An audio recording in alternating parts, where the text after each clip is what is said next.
বাইতান ফিহি কালবুন ওয়ালা তাসাবির, ওই ঘরে রহমতের ফেরেশতা ঢোকে না যেই ঘরে কুকুর জীবজন্তুর ছবি থাকে।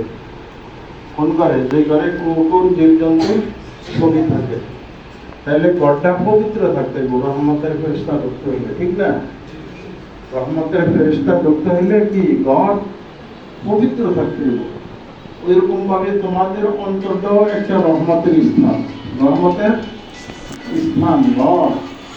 তোমাদের অন্তরটাও মনে মনে ধরতে হবে একটা ঘর, এই ঘরটাকে অন্তরটাকে পবিত্র করতে হবে। তাইলে তোমার অন্তরে কি আসবে? রহমতের ফেরেশতা থাকবে। আর রহমতের ফেরেশতা যখন থাকলে দুনিয়ার ঘরটা যেমন পবিত্র থাকতে হবে, সাফ থাকতে হবে, তোমার অন্তরটাও পবিত্র থাকতে হবে। তাইলে এই পবিত্র জায়গার মধ্যে আল্লাহর কোরআন বলবে, ঠিক না? আল্লাহর কোরআন বলবে।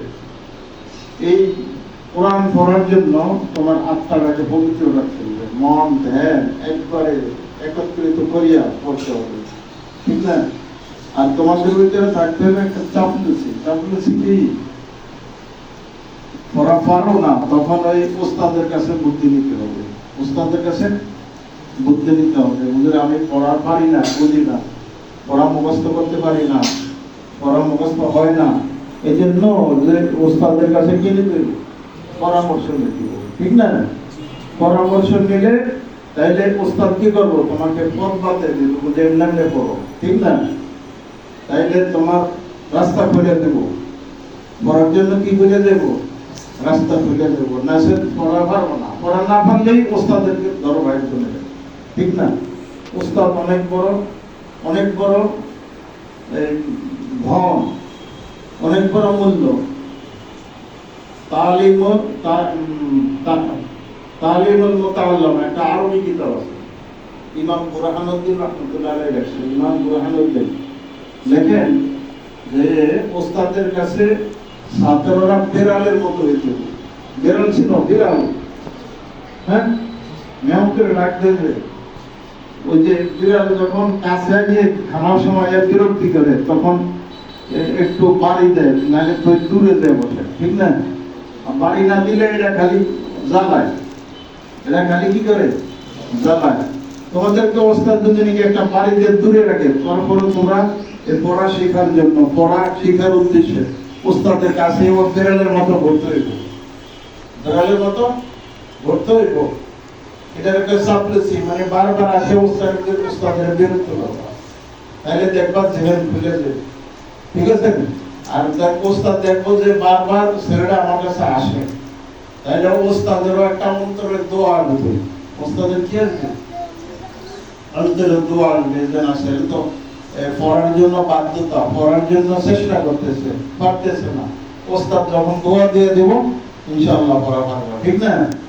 পড়া না বুঝলে, পড়া না শিখতে পারলে, পড়া কম বুঝলে ওস্তাদের কাছে আসবা, ঠিক না? ওস্তাদের কাছে। ওই যে বিড়াল যেমন বাড়ি দিলে একটু দূরে যাই, আবার কতজন বারে কাছে আয়া সব কিছু করে ঘোরাফেরা করে, বুঝেছেন?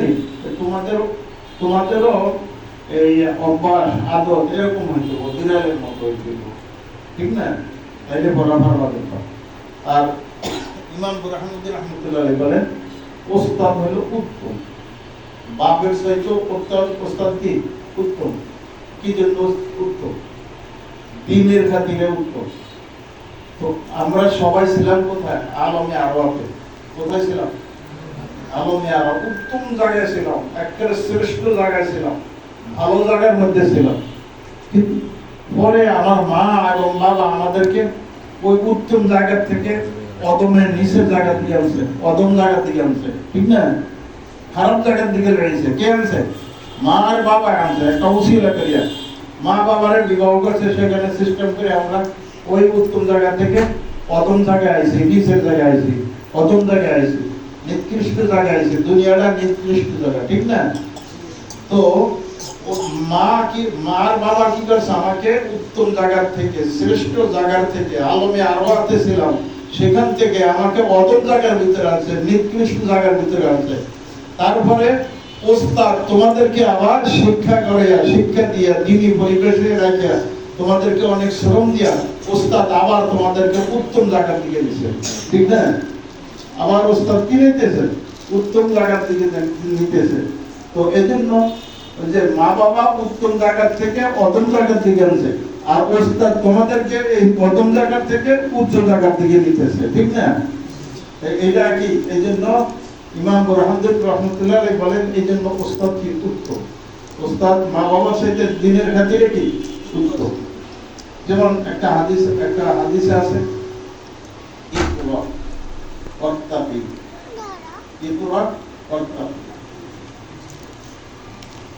পড়ো ওয়াত্তাকি, আবার সিঁড়ি অতিক্রম করো, তারাত্তিল, পড়ো কিভাবে? তারতিলের সাথে, তাসবিহের সাথে সুন্দর করে পড়ো কোরআন শরীফ। ইকরা ওয়াত্তাকি ওয়ারাত্তিলিল কুরআন তারতিলা, আর কোরআনকে পড়ো কি তারতিলের সাথে, বুঝেছেন? তো এরকম ভাবে যেভাবে কামা কুনতা তুরাত্তিল ফিদ দুনিয়া, দুনিয়াতে তোমরা যেভাবে কোরআনকে তারতিলের সাথে পড়ছো, একটা আয়াত কাল কিয়ামতের ময়দানে বলবো যে ইকরা পড়ো ওয়াত্তাকি, আর সিঁড়ি অতিক্রম করো, ধাপ অতিক্রম করো। এইভাবে একটা আয়াত পড়বা, তোমার একটা আয়াত মর্যাদা উঠবো, একটা সিঁড়ি তুমি উঠবা, আবার পড়বা, এরকম ভাবে পড়তে পড়তে যত আয়াত কোরআনের মধ্যে আছে এত উচ্চ মর্যাদা আল্লাহ তাআলা তোমাকে দান করবে। সুবহানাল্লাহ, বুঝাইছে? তো আমরা সেই উচ্চ মর্যাদার বস্তু পড়তেছি, আল্লাহর কোরআন পড়তেছি, বুঝাইছে? তো এই জন্য আমাদের মর্যাদা আল্লাহর কাছে অনেক বেশি, অনেক বেশি। যারা পড়ায় তাদেরও মর্যাদা বেশি। এই জন্য ওস্তাদের দোয়া থাকতে হবে সব সময়, ওস্তাদের দোয়ার মধ্যে থাকতে হবে। আর মা বাবা যে তোমাদের উপরে শ্রম দেয়, ঠিক না? শ্রম দেয় না, কি দিয়ে দেয়? জানে আর মালে, জানে আর মালে শ্রম দিতেছে। এটা হলো গান, যেতে সপ্তাহে আসতেছে, তোমরা এরপরে তোমার কি লাগবো, জামা পোশাক সব কিছু তোমাকে দিতেছে।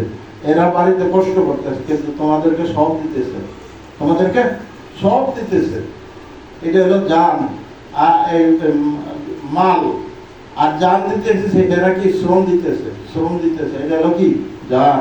আর তোমাদের ভিতরে অর্থ ব্যয় করতেছে, এটা হলো কি মাল। তো জান এবং মাল দৌড়াই কি তোমাদের পিছনে ব্যয় করতেছে, ঠিক না? এই যে 1 টাকা রুজি করতে কত কষ্ট, ঠিক না? অনেক কষ্ট না? এই যে মা আর বাবা কষ্ট করে তোমাদের পিছনে ব্যয় করে, কষ্ট করতেছে, তোমাদের সব কিছু গর্ভজন সব কিছু বসে দিতেছে, নিজেরা কম খেয়ে কিন্তু তোমাদের জন্য সব দিতেছে পুরে। তো এটা তাদের কি ইহসান, তাদের একবারে কোরবানি, বড় কোরবানি হলো এটা তোমাদের জন্য, মা বাবার জন্য, সন্তানদের কাছে অনেক কোরবানি তোমাদের জন্য করতেছে। এই জন্য এই যে কোরবানি করতেছে এটা তোমার ফলাফল দিতে হবে। ফলাফল হলো কি? আন্তরিকতার সাথে করতে হবে, ঠিক না? ভালো করে করতে হবে, মন ধ্যান সব কিছু এটার মধ্যে দিতে হবে, চোখ মন ধ্যান একবারে সব কিছু দিতে হবে। তাইলে তোমার পড়ার ভিতরে মন আসবে, এবং যেটা পড়া পারে না ওইটাও কি আল্লাহ তাআলা জেহেন খুলে দিব, চেষ্টা করবে, চেষ্টা করলে কি জেহেন খুলে দিব। এই যে শেখ সাদি রহমতুল্লাহ আলাইহি একবারে মেধা কম ছিল, একবারে কম ছিল মেধা। হাঁটতে হাঁটতে একদিন পাহাড়ে গেছে, পাহাড়ে গেছে পড়া পড়বো না, পড়া ফালে রেখে পাহাড়ে গেছে। পাহাড়ে যেয়ে দেখে একটা গাছের থেকে এই ফোঁটা ফোঁটা পানি পড়িয়া একটা পাথরের উপর পড়ে। এই ফোঁটা ফোঁটা পানি পড়তে পড়তে পাথর গর্ত হয়ে গেছে, পাথর কি হয়ে গেছে? গর্ত হয়ে গেছে। এইবারে ওই পাথরের দিকে উপদেশ গ্রহণ করছে, কাতরা কাতরা সাইলে করতাম, সাইলে সাইলে পাহাড়ে করতাম। এভাবে পড়তে পড়তে ও ফোঁটা ফোঁটা পাথর গর্ত হয়ে গেছে। এখন উপদেশ গ্রহণ করছে যে আমি তো পড়া পারি না, এই পড়া না পড়াতে আমি আসে বললাম চলিয়া পড়বো না, কিন্তু পানির ফোঁটা পড়িয়ে একটা পাথর ক্ষয়ে গেছে, পড়া পারবো না কেন? পড়তে পড়তেই পারবো। এই জন্য বলছে হ্যাঁ পারিব না এই কথাটি বলিব না, আর একবার না পারিলে সর্বশতবার, আছে না কবিতা? এটা শেখ সাদির কথা, কিন্তু ওই যে পাথরের থেকে আসছে। এই জন্য পড়ার চেষ্টা করতে হবে, চেষ্টা করলে আল্লাহ তাআলা জেহেন করে দেব।